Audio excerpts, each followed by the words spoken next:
India is often stereotyped as a land of mystics and mysteries. While that may not always be the case, we do have our own share of mysteries. And these are not limited to just places or events. We have a whole lot of mysterious people too. Today we are listing out the top 5 mysterious people in India. Number 5. Nana Sahib. Nana Sahib, regarded as one of the important leaders of the 1857 revolt, disappeared soon after his defeat at the hands of the British. Questions have since been raised about his disappearance and what happened to his fabled treasure that today would be worth billions. Most historians believe that he was never captured and escaped to Nepal with a significant part of his treasure, while some believe that he was captured by the British and later hanged. Many other speculations too arose whether he had died in Nepal after a tiger attacked him during a hunt in September 1859, or if he was still in the Himalayan kingdom as spotted and revealed by Maharashtrian named Venkateshwar to the British in the 1860s. More importantly, did he live in the guise of Yogindra Dayanand Maharaj as a hermit for 46 years in a cave temple near Sihor, a town in coastal Gujarat? Even after 150 years, Nana Sahib's fate and whereabouts of his treasure remain among the most enduring mysteries from the British era. Number 4. The Tashkent Man. An unidentified man resembling Subhash Chandra Bose was found during the event of Tashkent Declaration signing way after his death.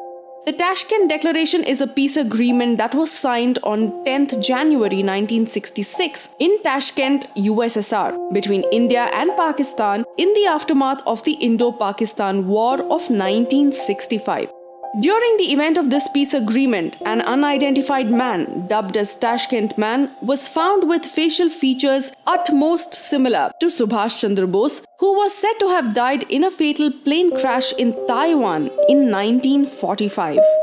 Weird fact: Lal Bahadur Shastri died under mysterious circumstances a few hours after signing this declaration. Number 3. Prahlad Jani. Prahlad Jani, also known as Mataji, is a sadhu who claims to have lived without food and water since 1940 due to the power of goddess Amba.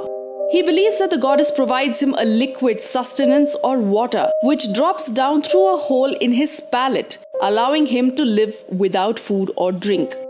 2 observational studies of Jani have been conducted, one in 2003 and the other in 2010, both involving Dr. Sudhir Shah, a neurologist who has studied people claiming to have exceptional abilities. In both cases, the investigators confirmed Jani's ability to survive healthily without food and water during the testing periods.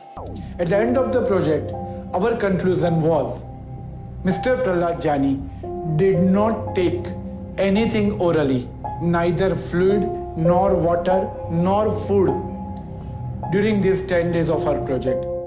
Uninvolved doctors and other critics have questioned the validity of the studies and state that it is not possible to survive for years without food or water. Jani has expressed interest in cooperating in further investigations to those who come up with various reasons to prove him fraud. Number 2. Shanti Devi. Shanti Devi was born in Delhi. As a little girl in the 1930s, she began to claim to remember details of her past life. When she was about 4 years old, she told her parents that her real home was in Mathura, where her husband lived about 145 kilometers from her current home in Delhi. Discouraged by her parents, she ran away from home at the age of 6, trying to reach Mathura. Back home, she stated in school that she was married and had died 10 days after giving birth to a child. Interviewed by her teacher and headmaster, she used words from the Mathura dialect and revealed the name of her merchant husband as Kedarnath. The headmaster located a merchant by that name in Mathura who had lost his wife, Lugdi Devi, 9 years earlier. Kedarnath travelled to Delhi, pretending to be his own brother. But Shanti Devi immediately recognized him and Lugdi Devi's son. As she knew several details of Kedarnath's life with his wife, he was soon convinced that Shanti Devi was indeed the reincarnation of Lugdi Devi. When Mahatma Gandhi heard about the case, he met the child and set up a commission to investigate. The commission travelled with Shanti Devi to Mathura, where she recognized several family members, including the grandfather of Lugdi Devi. She found out that Kedarnath had neglected to keep a number of promises he had made to Lugdi Devi on her deathbed. The commission's report concluded that Shanti Devi was indeed the reincarnation of Lugdi Devi. Number 1. Stone Man. This has already been mentioned in our previous video about the top 5 serial killers in India. Stone Man is an unidentified individual or a group of individuals who killed at least 13 homeless people in Calcutta when they were asleep.